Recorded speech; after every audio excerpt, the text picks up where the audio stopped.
Houston, the all new 93.7 The Beat. The home of the world's most dangerous morning show, The Breakfast Club. The all new 93.7 The Beat. The all new 93.7 The Beat. H-Towns for hip hop, home of The Breakfast Club. My name is Ashlee. And across from me, this man who thought I was Hispanic. No shade, but I'm not. I did not. She's leaving out half the story. I'm very ambiguously...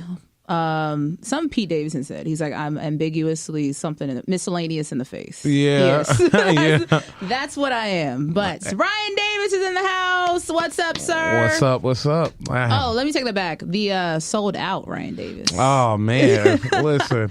Thank you, Houston, by the way, for last night, man. Incredible, man. Incredible. The amount of love y'all show me, man. It's the reason I can't stay away. I love y'all, man. Yeah, he literally said when he got here, he's like, I love Houston. Like, I do. Like, Houston just messes with me. And even our guy, Fly White, behind the camera, he was saying how well you did last night. So, you know. Oh, shucks. He's getting a little, he's black people blushing up here. Yeah. However we can. Now, I got a bone to pick with you because I have a guilty pleasure that is now known. A show that I watched, I didn't want no one to know I watched. It's going to down my stock. But why were you on the Real Sidechicks Charlotte recently? Because I was living in Charlotte. Like, that's where my career took off. You know, that's where I started doing comedy. I'm from North Carolina originally. And we actually ended up in the same place. That was the night after I did my homecoming shows. I fly back to North Carolina for the holidays every year. To do shows at the comedy spot that you know I came up doing comedy in, and my after party was in the place that they were. And they just like, can we shoot? Can we film? Kind of thing. Oh no, I mean, you know, it's a vibe. They in there like they really, you know, are from Charlotte. Yeah. They really be out on the scene or whatever. So you know, even if there's a camera around, that doesn't change it. That doesn't change, you know, how I'm gonna go about my night or anything like that. And plus, I mean, if anything crazy happened, I just don't sign the waiver. You know what I mean? Like, but it was cool, man. Those ladies are they're interesting. They're very interesting. This is like the third or fourth episode. I was on the third episode. Yeah, the third episode. Yeah. And someone got in a fight or an argument because some dude wanted a picture with you. And she was like, you got pay. Yeah. And he was like, you the ugliest one here. I was like, why am I watching this? That was a moment when you're like, why am I watching this? Like, what does my life come to? Like, why is this going on? But they were a lot of fun, man. Yeah, they seem cool. They really are, man. But the thing is, man, in any scenario, you take a bunch of women who have their own personalities and they're not usually tied to each other. They don't spend that much time together usually, and then you make them spend that much time together, you're going to get emotional moments. Yeah. Period. So it makes for great TV, and they understood that. And there's nothing wrong with you watching it. You know what I mean? Because I remember when they put the preview out, Rihanna retweeted it. Oh, she did? It was like, when does this come out? I'm trying to see it. So, it is what it is. And, you know, some people were like, oh, Ryan, why would you allow yourself to be? Listen, man. So am I supposed to act like I wasn't there? Yeah. You know what I mean? For the sake, who am I putting on for? At the end of the day, if I was in the building and they were there and they shot it, well, if I didn't want to be in there, maybe I need to change the places, that I go. Change the circles I'm around. Yeah, change the circles like I'm in. that. But nah, it's because you're not going to see me doing anything that I'm going to be ashamed of. Yeah. You know, because I'm going to be myself at all times. And some people probably didn't know that I even get loose like that, because a lot of people think of me as uptight because I have this dry sense of humor and this voice. I sound like the guy from the Clear Eyes commercial. And you do. Damn. Yeah. And so people don't think I turn up, which is the craziest thing in the world. I'm a black millennial. Like, of course I turn up. Cash Money took over for the 99 and the 2000. Why would I not? Why would I not continue the legacy? Yeah, well, exactly. Why not do that? Well, exactly. So are you an advocate of side chicks? We were talking about relationship stuff a little earlier. You an advocate? I'm not an advocate of side chicks, because side chicks, it means that your woman don't know. And I believe in team effort. I was going to say that. I saw your This Is 50 interview. Yeah, I believe in the team roster effort. and the team effort. This is why I believe in a team effort. because you're never going to get everything you need from one person. Ever. So asking a person to be your everything, and then I understand, I don't want people to be like, oh, something's wrong with him. No, if you're in just you and somebody else, y'all in a monogamous relationship, y'all are happy, kudos to y'all. But I'm just saying, for everybody, that's not a thing. You know what I mean? That's why that's why all of us don't have one friend. Yeah. You know what I mean? We go to different people for we different go to different stuff, people we for different things. But yeah, we don't all group chat. Right. Yeah. You have like my one friend, I can talk about politics with them. My one friend, I can turn up with them. One friend, I go watch all these football games and stuff with. Yeah. You know what I mean? I don't understand how people don't get that relationships are the same way. You're not gonna get everything, but when I say a team effort, I don't necessarily mean like you sign up for a monogamous relationship and then sneak around, or you try to push somebody who wants to be in a monogamous relationship into doing it. Yeah. No, everybody has to have the same mindset. And if they don't have the same mindset, you need to be mature enough to walk away from that situation and not try to force somebody into something. And I'm completely single. Like, I don't even have a team. I don't have a kind of team or nothing, because I ain't redshirted nothing. I ain't redshirting nothing. I'm telling you, I ain't nothing. There will be no, it's cuffing season. There will be no draft from my side. I'm not scouting. I'm not doing any of that, because right now I gotta focus on me, and it's hard when you have to take that time to focus on yourself. You can't focus on yourself and somebody else. So when you were on Vlad, you were talking about having the right woman can make you move mountains. So is that something you aspire for? The traditional kids marriage kind of thing? Oh man, I want it to be married with children. I'm from the Bible Belt. You know what I mean? You still in the Bible Belt? No, I'm just saying, but I'm in LA now. So I live in LA now. So like, it's about juicing and it's about gluten free everything. But I want it to be married with children. Everything. But I realize how important it is to have a woman who supports me. Yeah. And a woman who supports you isn't necessarily a fan. And unfortunately, a lot of women that I run into would be fans. And I don't need you to be a fan.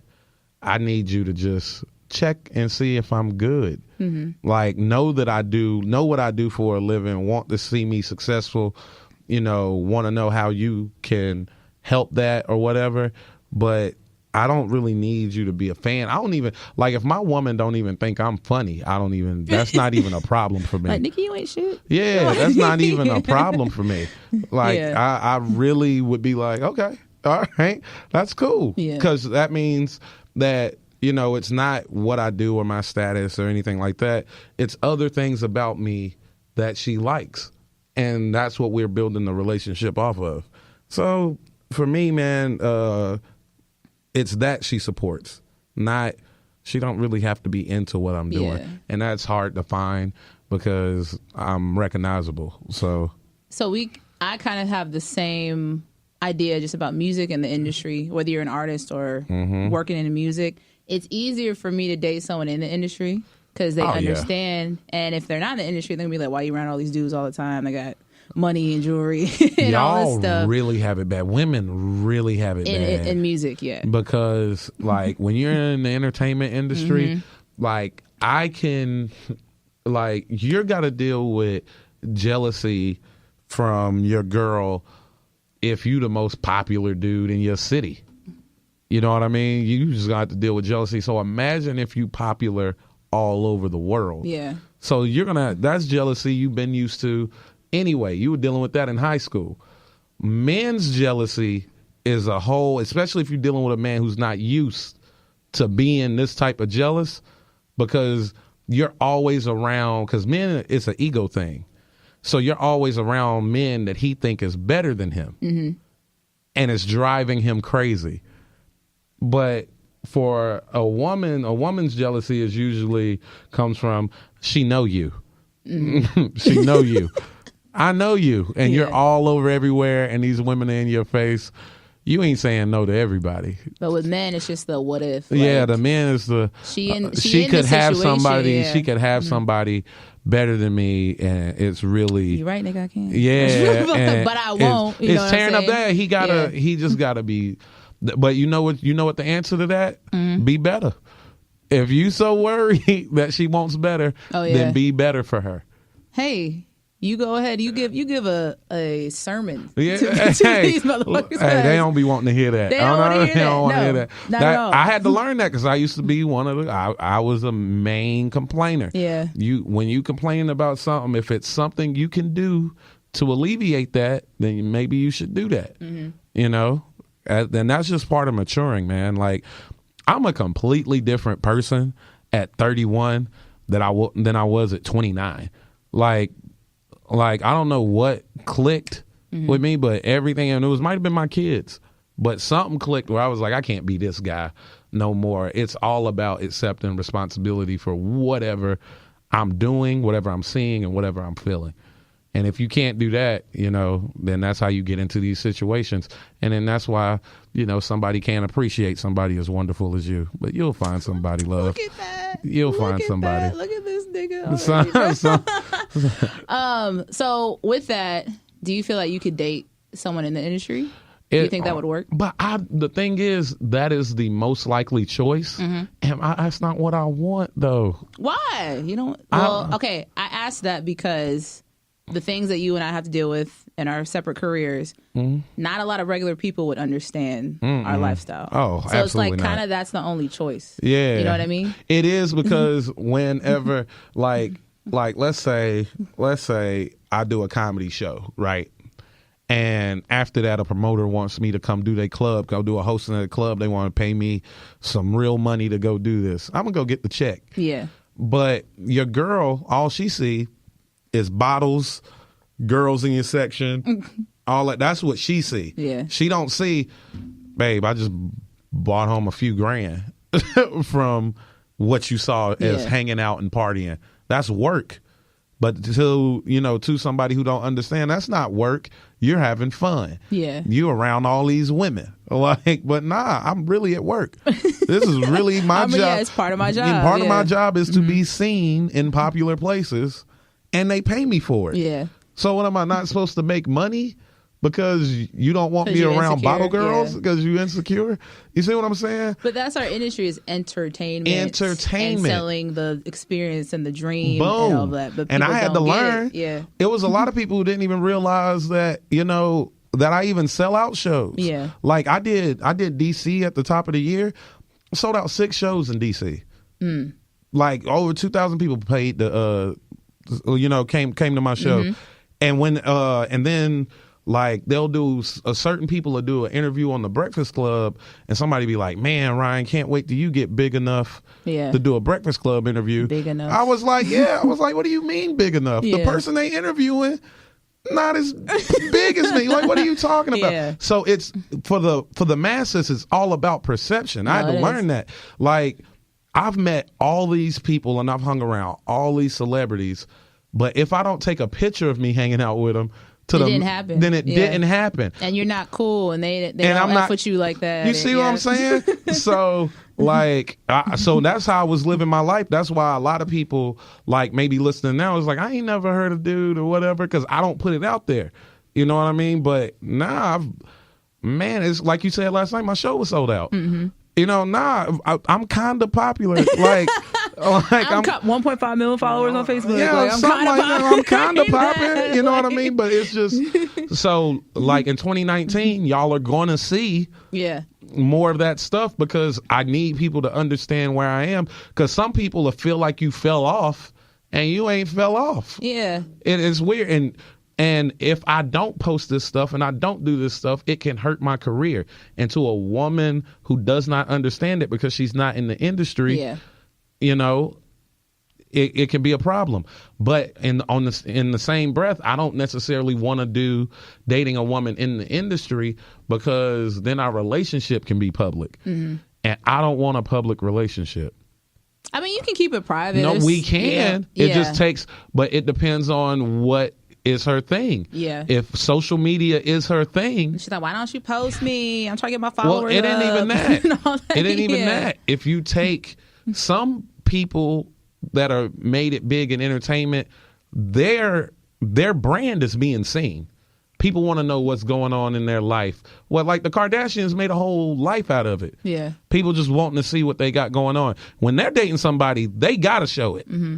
You know what I mean? There's people like Lyra Galore, Amber Rose, they got to show it because that's part of their brand, letting people into whatever is going on. So if I'm dating somebody and their thing is to always have a phone out, always have cameras on us, I can't do that. Yeah. I can't do that because when I spend time with my lady, I want it to be time away from that. I live in this industry stuff. My partner, I want to be my escape. Away from it. From that. So I mean, that's honorable, I guess, but you know, it's 2018. We going into 2019. Hey, if there's these are the new goals. If there's any chicks out here who think I'm cute with a regular job listening. Working at Burger King, right? Or something, I don't care what, just something regular. You got you're a school teacher, a regular job. You do real estate. I don't care. Just Okay. DM me. I'm out here. You got a 401k. Yeah, I'm out here. Let's get it together. Okay. Well, so we're gonna get into you working with DC Young Fly a little later. Yeah. But we're gonna talk about this whole Kevin Hart situation. Boom. Okay. So he stepped down from the Oscars. The rumor is it's hard to find someone to replace him or whatever. But do you think now that's altered your comedy? Do you hold anything back because of the climate we're in? How everything's kind of sensitive or anything? Nope. Do you got tweets that you need to delete that you No, haven't? I thought about deleting my Twitter. Okay. Because this is the reason why I wanted to delete my Twitter. Well, delete my Twitter because I used to be a troll. Oh, so you I used to say hurtful stuff just to get a rise out of people, and that was before anything. Was before I got into comedy. Before I did any of this stuff. I'm talking about literally it was doing stuff while you felt like nobody was watching and it couldn't hurt anything. Yeah. You know, and now being that I'm on a different platform, people put a spotlight on it and a magnifying glass on it to make it look bigger than what it was. Like, and that's what happened with Kev. It was 10 years ago. But people had the time to go back. But well, you see what I'm saying? But then, you know how many times he tweets in a day? 10 years is a lot of scrolling. Like y'all specifically put something in. Yeah, you see what I'm saying? You typing in Kevin Hart and then typing in words just to see if the words connect at some point, so you can use it against. But my thing is, Andrew Schultz said it best, man. If you want people to change, right? And the only thing you have to bring up against this person is something from 10 years ago, then maybe they've already changed.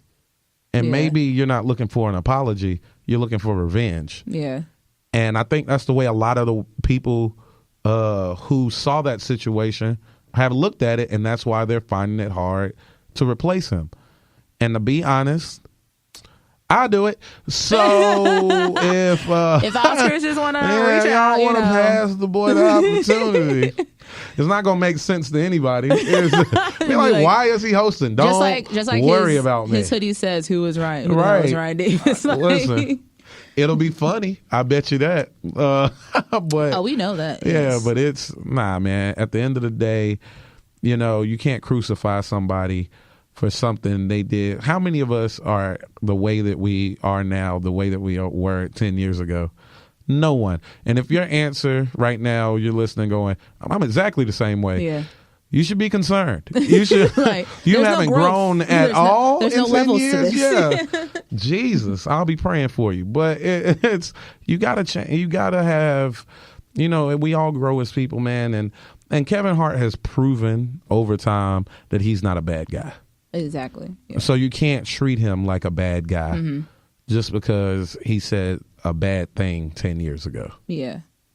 Going into like you opening up for DC and stuff, you two are, I guess you could say, non-traditional. Even though you said doing stand-up and stuff. But you guys really got your platform from doing social media. Absolutely. And everything like that. And DC, We got issues, DC. We really don't. He was supposed to come here last week, and he puts our address in his GPS and went somewhere on the whole other side of town. I don't know what happened. So DC, we will have that to talk about. DC, I'm on your side. I'm on your side. The address I was given was the correct. It was kind of correct. They got me the right building. They got me the wrong. But you didn't know the floor. Yeah, no. They told me that it was on a floor that doesn't exist in this building. Oh, second floor? Yep. Yeah. Okay. They told me. But you at least got in the building. That's the point. Yeah, I got in the building. I got on the elevator. There is no second floor.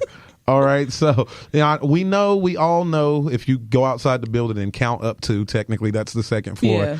But no, there's no second floor in this, in this building. You don't have access to it. And they were like, the radio station is in Suite 200. I was like, there is no Suite 200. I don't know what to do. Yeah. So I understand, DC. Don't get, but he at least showed up at the right. He wasn't 45 minutes away from our address. Anyway, we'll talk about it. I want to see him. But what DC, he made a comment and he was like, he does roast comedy. Like, that's what he's known for. Mm-hmm. And that nothing that happened with Kevin Hart is going to change the way he does things. But do you think, as a comedian, that would hurt you somewhere down the line? No, I think as the type, I stand on principle in everything that I do. Everything. Long as I feel like I'm on the right side of principle, then I don't care. Yeah. And my thing is, when you start saying stuff like you can't talk about this group, then you're saying that group is better than all the other groups. Yeah. Nah. Like they get special treatment. Yeah. Nah. If I get to pick on everybody else, I get to pick on you too. Like, that's the way it's going to work. Nah, everybody has to get these jokes. Everybody's getting these jokes Everybody. Off. I'm getting them off. I got to. I'm not going to keep them inside.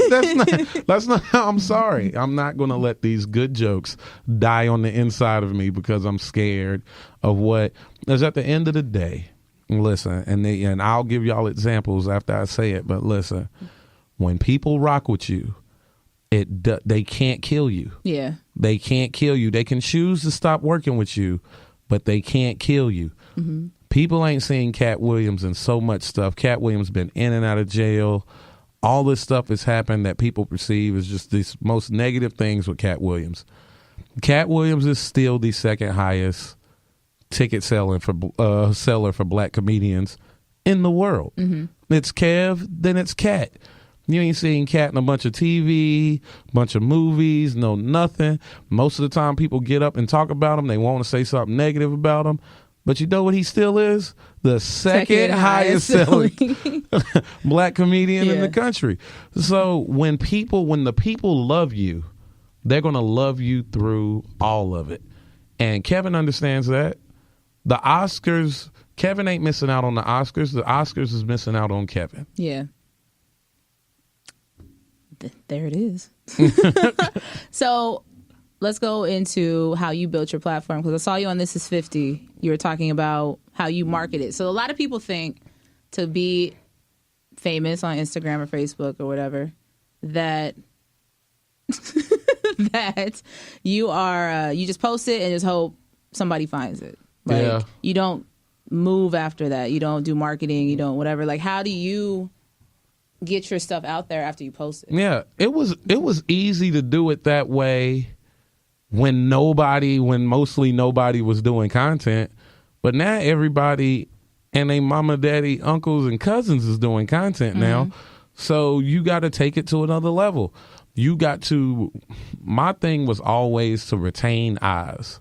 Like, if somebody looked at my stuff, I looked at a video of mine, my goal was to get them to see another and see another and see another. Keep watching, So my job was to retain followers or retain, viewers. And a lot of people think that if you just post it, they will come. Nah, sometimes go jump in, like if somebody likes or comment on some of your stuff, go engage with them. Yeah. Go inbox them. Be like, hey, I see you like my stuff, man. If you follow to, see more stuff or whatever, or they become family. You know what I mean? That's the thing. That's the vibe I always get. I don't have fans. I have people who support me, and I have family. Yeah. Like, that's the way that you look at it, man. And unfortunately, so many people want to be famous that they not paying attention to just the human, side of it, man. That, people y'all become dependent upon each other. You create art, that you want people to see, and they become people who fall in love with the art that you make, and y'all need each other. Mm-hmm. But a lot of people don't see it that way, so they think, oh, I just post it and whatever. Nah, sometimes you got to follow these people back. Yeah. People. Show love. Show love, just like they showing you love. But that's not the thing for some reason. People detach themselves from that. Like, I'll go see people, they'll have millions of followers, and then you look and their following count be 0. You don't follow nobody.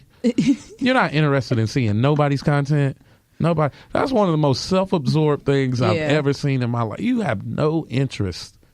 But what are you trying to gain by that? You just got all the drip and you don't need to follow nobody. I'm laughing because I know literally like 5 people. I know 5 people off the top of my head. Yeah. And I'm just sitting there like, for real. I've had people that I knew followed me, and then they got popping, and they deleted all the people they were following. Oh, unfollowed everybody? Yeah, and unfollowed me and everything. And I was who did that to me? Chingy. And Chingy a little bitch because he followed me. And this was like months ago. Chingy was popping when we were in school. Like, it was all about Baller Baby, all that. Yeah. He followed me, and I was hype. I was like, oh my God, like, Chingy follows me, guys. Like, I made it. Tell my mom. Yeah. Like that kind of thing. I go and check. This nigga then unfollowed me. He followed for the follow, then unfollowed. Like, that's how we move in Chingy out in 2018. Isn't that weird? Bro. Think about the effort that you have to make to unfollow somebody. That was the thing too. I don't even unfollow people. Even like it makes me laugh whenever like if I go a month without posting something, my following count will go down. Yeah. Because they need to engage. Yeah, but this is the thing. No one asks, hey man, ain't posted nothing in a month. Are you okay? Yeah. Is anything wrong with you? You having family issues? Is there anything I can do? No, they literally go to your page. They type in your name, go to your page, look at your page, say, oh, he hadn't posted anything in a month, unfollow. So you made a point to search for me, to unfollow me just because I haven't, or because for some reason you don't care about, I haven't been here to entertain you. That's how wild like social media is. And that's why I tell people you cannot make social media, you can't let social media touch your heart. Like, you can't let it have an effect on you in such a way that it bothers you as a person, your day to day, what's going on with you emotionally, because social media is not a real place. Yeah. The internet is not a real place. A lot of people there say things because they feel like you have no way of putting hands on them. Like, you can't find nobody nowadays. You can't find me. Yeah. This is like sometimes I'll be getting like stuff, somebody will say the meanest things to me, and I go and look, and it's a Power Ranger. Well, I know I'm not getting heckled by a Power Ranger. Like I don't know. Like, who is this person? And you can't worry about stuff like that, man. Use it for what it's for. Social media is a great outlet to get your content out. It's a great way to market yourself. It's a great way to market your business. It's a place where you can have fun. You know what I mean? It is. Like, when you go bowling, and if you after you leave the bowling alley, you don't take it with you to your day to day. Yeah. You don't go around carrying that bowling ball. Don't leave social media and take social media with you. It's a place for fun. And after you go, leave everything there. It has its positives and negatives. There's a lot of positives. There's a lot of positives. Taking care of my family because of social media. Yeah. Then the negatives, from what I've seen from people who gain their following, is just the trolls. You know, the negative people. Things can get twisted. Like, people can take a clip and make it into something it's not, but people are so lazy they don't want to go do their research and watch the whole thing, and they're like, oh, they said this, and you know what I mean? So it's a devil and an angel at the same time. I might do that. I might take, like, I did a Vlad TV interview. When the whole interview come out, the whole hour, I think I'm gonna take sound bites and clip them together just to make it seem like I said, make it seem like I said something outrageous, just to see if people gravitate toward it. Like the homosexual comment. Yeah. That was hilarious, by the way. Oh, man. People don't understand. That's a real thing, A real man. thing, ways to people survive, bro. Yeah, man. Hey, you got to put your best foot forward sometimes to have a roof. And that was just my thing at the time. You know what's funny is I have 2 nephews who are like 17 or whatever. And they were talking about, they see comedians on social media, but their main thing was Wildin' Out. They grew up on Wildin', like it was our comic view. And I'm like, I don't want that to be y'all's comic view. Like, but it's amazing that you said that. That's so crazy because thinking about it, that is the outlet. That is the outlet. I never even thought about it. Maybe I should do Wildin' Out then. No, for real. They're like, that's even when social media, it's like in radio. So like music, a song can be popping in one sector, but it's not like a Billboard hit till it crosses over the top 40, right? So you could be popping on social media, but you're not a household name till you cross over to TV, movies, blah, blah, blah. So they talk about the people on Wildin' Out who are funny, by the way. Timothy DeLaGhetto, that's my homie. DC is funny, all of them. Carlos, but if he still got a job, I don't know what happened after that, after Breakfast Club. But they look at it like, no, we find the newest comedians on Wildin' Out. And I'm like, man, we used to have stand-up specials and Def Comedy Jam and all that. That is not a thing. And I'm so old school with it, man, that I don't, like, I have never gravitated toward trying to be on Wildin' Out or anything like that. Even though I would love to do it, you know, I'll talk to him about it next time I, you know, see if I can get on an episode or 2. But it's, you know, hopefully they take me. I don't want to make it seem like I could just bust in the building and be like, put me on Wildin' Out. That's not the way it works. No, they have to choose me. Like, you know, Nick and Niall, them do a great job up there. And what but for me, it's about the special. I want next year, and like near, like probably the end of the year, I want to shoot my special. I might do it in Houston. Be honest with you. Hey, H-Town. Might do we it. We gonna be in the front Houston. row. Just don't talk. I can't. I'm sensitive. Don't say anything to me, and I won't say anything don't to say you. It's about me. He was there last night. Do I say anything? I don't mess with people. You can give me a shout out and just be like, "Hey, Ashlee from Radio Station." You know, Ashlee with 2 E's. Don't say nothing else after that. Well, Ryan Davis, sold out Improv. Ryan Davis. First of all, thank you for he been here like 2 hours, yo. Like, y'all don't even understand.